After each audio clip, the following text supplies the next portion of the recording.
Hello, future people of the world, of America, wherever you may be. Who knows how old I am by this point in life. Anyway, I wanted to do this video, and this is from the past, just to let you know. So anyway, a lot of you have may forgotten already the importance of the American Civil War and why probably it isn't talked about in schools anymore. That's why I'm here to tell you the importance of the Civil War so you don't forget it, so you can tell the story of the Civil War and give your children or your grandchildren or your great-grandchildren an understanding of how it helped this country.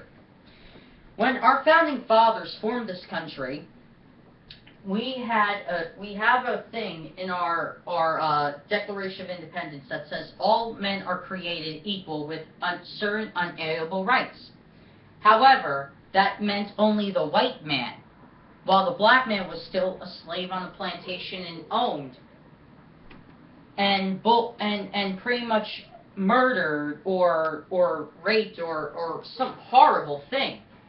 And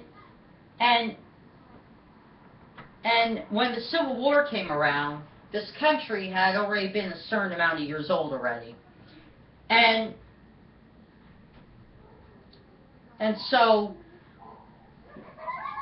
the Civil War was important because the South, the Confederates, fought for slavery. They fought for the right to own people, while the North, who were the Republicans at the time, fought for emancipation, freedom, a new America. So there were Democrats in the North as well who had sympathy towards the South, who wanted slavery to continue. So anyway, did they have the balls to, join the South? No, they didn't. So what did they do? They rooted for the South to win the Civil War so slavery could be nationwide. Okay, so what did Lincoln do? Well, Lincoln knew from the start of the war, he didn't know it right away, but he knew from the start of the war that the war was about emancipation. So how did he finally realize that it was about emancipation? Well, when you had 3 African Americans in the North who held jobs and who had their own businesses which were very successful, and some of them are still running to this day.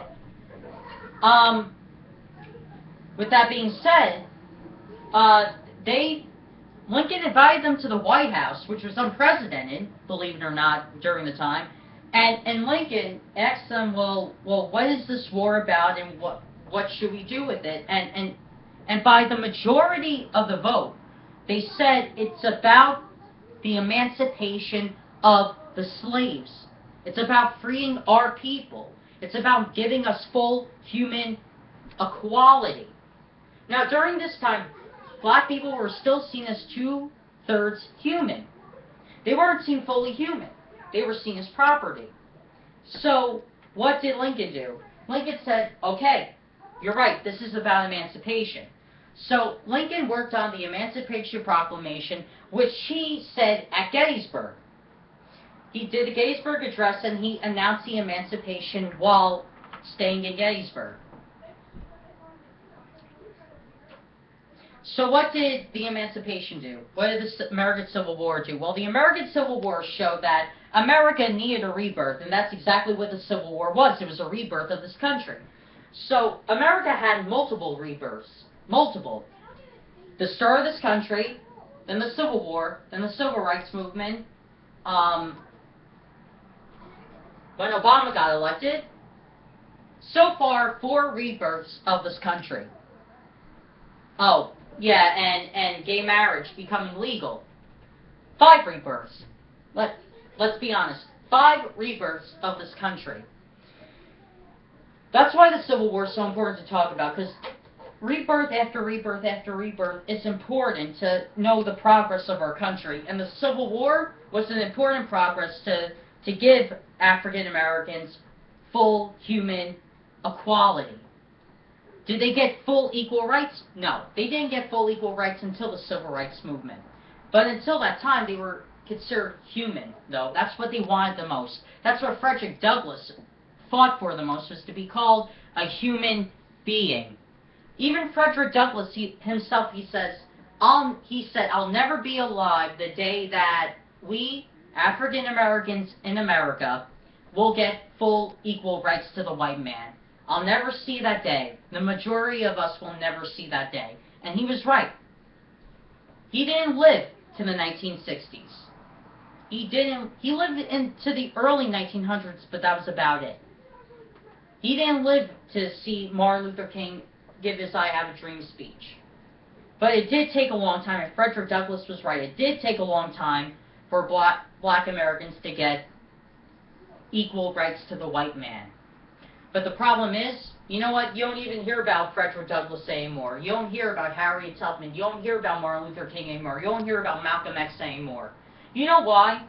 And this is for all the future people out there. You know why you don't hear about that stuff anymore? Because it's old. It's old history. It's irrelevant history. No, it's actually quite important history if you have a brain.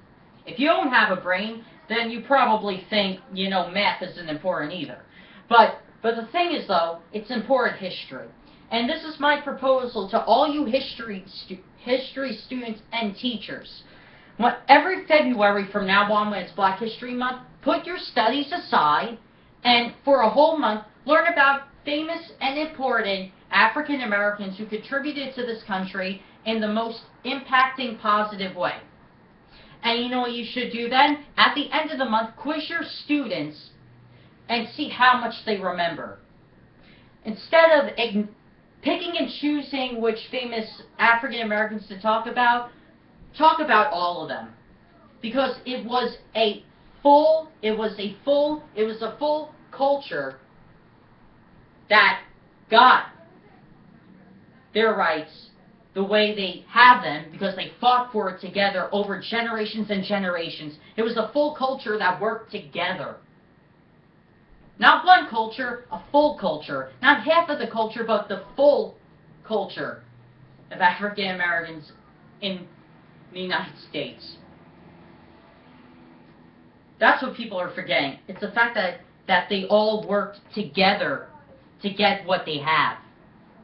They all work together to get what they have. And you know what? A lot of us white Americans seem to have forgot that already. You know why? Because a lot of us just don't seem to care. We only care about what affects us. Well, start caring about what affects your neighbor. This has been a message from the past.